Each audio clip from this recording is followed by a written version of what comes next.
Welcome to Treadmill Review Guru. Today we are going to compare two of the most popular bikes on the market. I get asked about these bikes a lot, and it's because they both have great features and content. So we have the Bowflex Velocore. This is the bike that shifts side to side, has that lean feature, and we're going to compare it with the new Peloton Bike Plus, which has auto follow and all the updated Peloton content. So let's take a quick look at some of the features and functions on each bike, how they're similar and how they're different.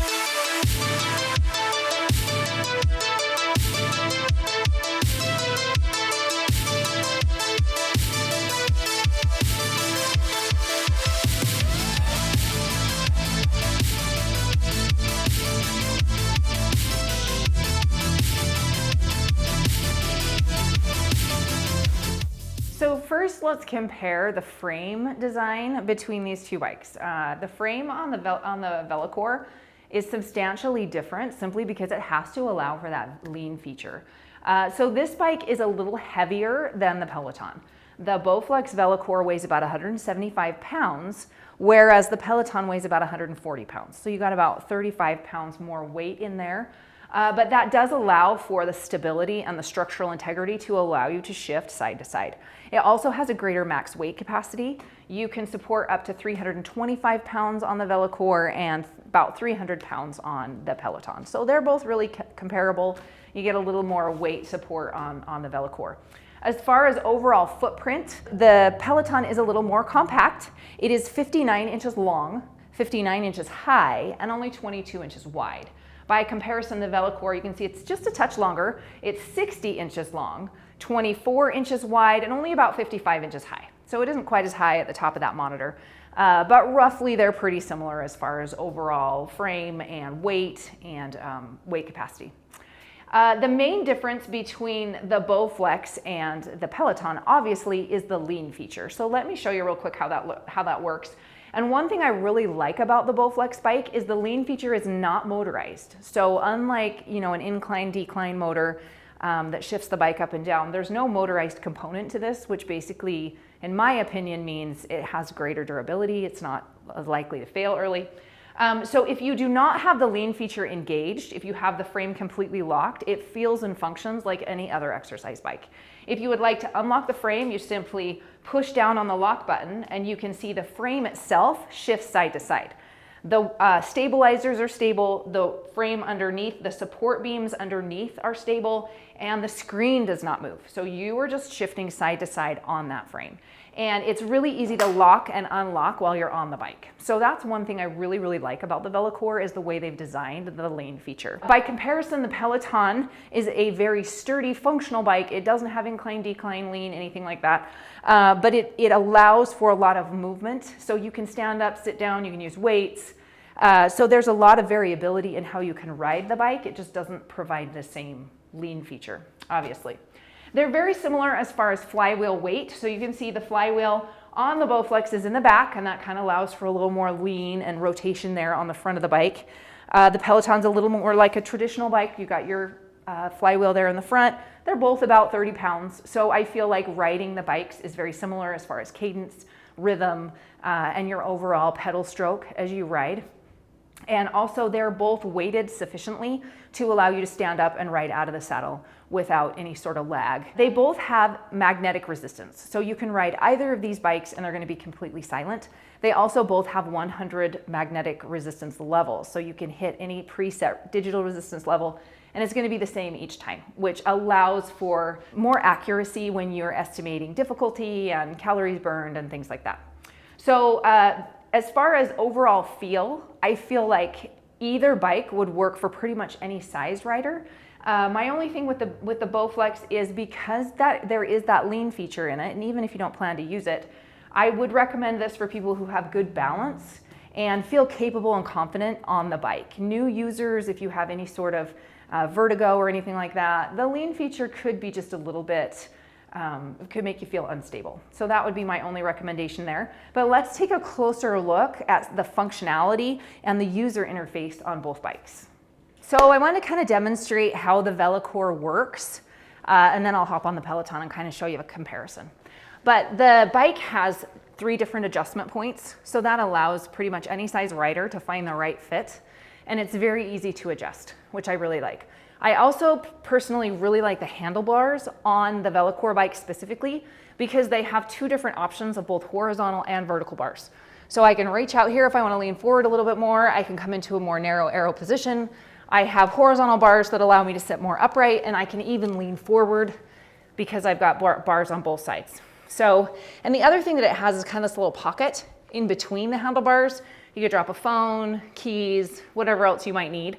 And that's something that most bikes don't have, is kind of a little shelf right here. And then as far as the lean feature, so the frame is locked unless you unlock it. So it's not like it's unlocked all the time. So you just press down, and I'll just kind of show you. You can shift side to side. Now a lot of the shifting capacity is based on the weight of the rider. So I had Matthew jump on this and ride it, and he was able to get a lot deeper lean and hold it for longer than I can, simply because the weight shifting side to side just allows a little more, lean. So the lean's a little deeper. But I feel like even if you're standing up out of the saddle, the lean feature isn't so much that I feel unstable. I just kind of feel like I'm riding a bike outside, and it shifts underneath me just like a bike would if I was headed up the hill. Now, if you're a person that maybe, because there is a screen right here and you are shifting side to side, so there's more movement than there would typically be on a bike. I also feel like the bike frame is heavy enough and it's weighted down underneath the rider that you can shift pretty steep, and that frame's not going anywhere. I mean, I really have to work hard, shift with all my weight to even get it to rock on the floor a little bit. So you can tell there's no noise as I pedal. It's very, very quiet. That's your magnetic resistance, and it doesn't matter what I set my resistance level at, it's equally quiet the whole time.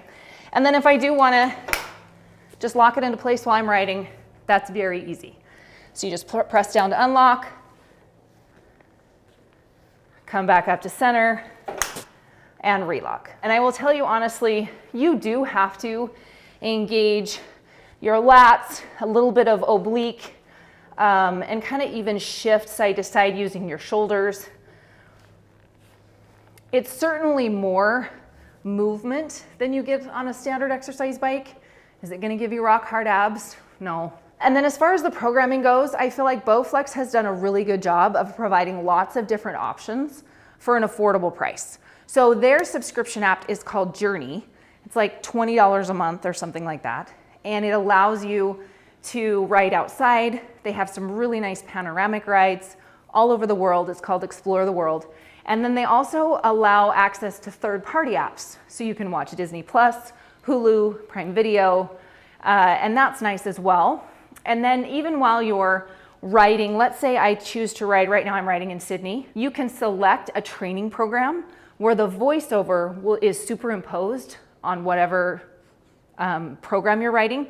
So I can ride a challenging ride even if I'm just watching a really nice leisurely screen. So I kind of like the fact that you're not locked in. You got lots of variabilities on the Bowflex, which is something that I haven't seen a lot on other bikes as far as third-party apps, indoor rides, outdoor rides, videos, voiceover. You can choose your own music. So lots of different things I really like. Let's compare the Peloton bike and how it feels as you're riding. We've ridden this a lot and tested it, compared it with other bikes, so you're probably relatively familiar with it. I feel like Peloton has done an excellent job of dialing in the geometry on their bike. I feel like they really perfected their bike before they worried about content and they added that later. With other bikes, I feel like they threw a bike together and then threw it out on the market, and you're still got things that they're trying to figure out with it. So I love the stability of the Peloton bike, and I feel like pretty much any size rider can find a good fit on this bike. You don't have quite as many handlebar options as you do on the Bowflex. You've got, just kind of two vertical bars right there, an arc in the middle, and then one horizontal bar. So not quite as many position options as you have on the other one, and there's no real place to put a phone. I could tuck my phone down in the water bottle holders, but they're kind of narrow, they're a little shallow, and they're not very sturdy. So that's the one thing about the Peloton I don't love, is if they just had like a shelf right here or something, you could set a phone on or whatever you needed, it would just be very convenient. That's really my only caveat with it. The new Bike Plus, as you know, has auto follow. So I can just hit that lock button right there, and you can just see I didn't touch anything, and it locked my resistance in exactly mid-range of what the instructor recommends. So the auto follow really makes it so you can ride hands-free. You're in control of your cadence. That resistance is set. If I want to unlock it, I just hit it again, and it will drop me back down to where I was. You've got digital resistance on this, 100 magnetic resistance levels. So once again, it's really easy to find the exact same level of resistance each time you ride. And I feel like Peloton has done a great job with their interface. So it's easy to navigate. I can always figure out where I am, what I'm doing, how to get back. The other thing with Peloton is the indoor classes are pretty much unmatched compared with other apps. So they've got the best music, impressive instructors. I feel like their videography is really good. There's very few outdoor rides. I think they only have like 5. They're instructor led, they're okay. They don't have very many just follow along rides. They used to have more. So I think they're kind of working on expanding that. And they're also adding more content. So they're adding a gamified system that will be really cool. Lane break, it allows you to do like some games and play with that cadence, play with breakaways, play with resistance, kind of to hit some of the targets in that game. And I'm actually looking forward to that. I think that will be really fun. To compare the overall experience to the Velocore, you don't have the lean feature. So that's the one thing you're missing. But other than that, I feel like as far as indoor exercise bikes, this is about as sturdy and functional as you can get. And you do have that auto follow feature on the new Bike Plus, which is a definite upgrade. There are definite benefits to both bikes. Because the Velocore is newer and it's a little bit different, we do get more inquiries about how it feels, how it functions. Will it really fire up your abs? And I would compare this to riding one of those arcade motorcycles that kind of shift side to side. Like, I feel like it's just more fun. Will it really fire up your abs?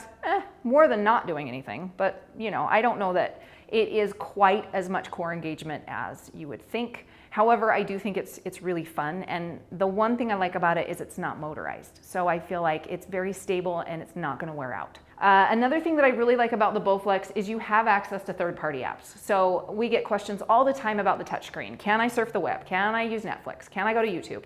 And on most of the bikes, the answer is no. The Bowflex has allowed you to access third-party apps as long as you pay for their Journey subscription. So you do have to pay for that Journey subscription, but then you can access your own account on Disney Plus, Hulu, Netflix, all that. So of course you have to have your own account for those third-party apps. I love the handlebars on this bike. This is probably my favorite handlebar setup right here.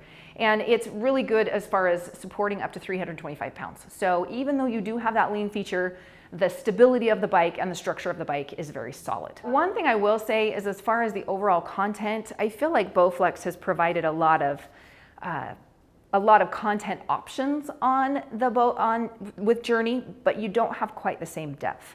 So I don't feel like the classes are quite as good as they are on Peloton. You don't have the same quality of music, you don't have the same instructors. The videography is good, but it's not amazing. So you're getting a lot of lateral options, but not quite the content quality that you see on Peloton. By comparison, the Peloton bike doesn't have the lean feature. So, you know, you're not gonna be able to shift side to side.